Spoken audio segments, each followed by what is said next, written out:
السلام عليكم، ازيكم عاملين ايه؟ يا رب تكونوا بألف خير. حلقة جديدة من دنيا المطبخ.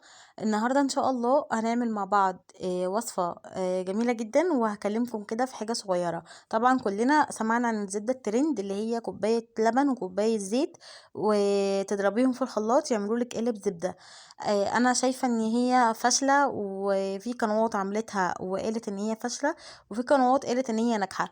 فانا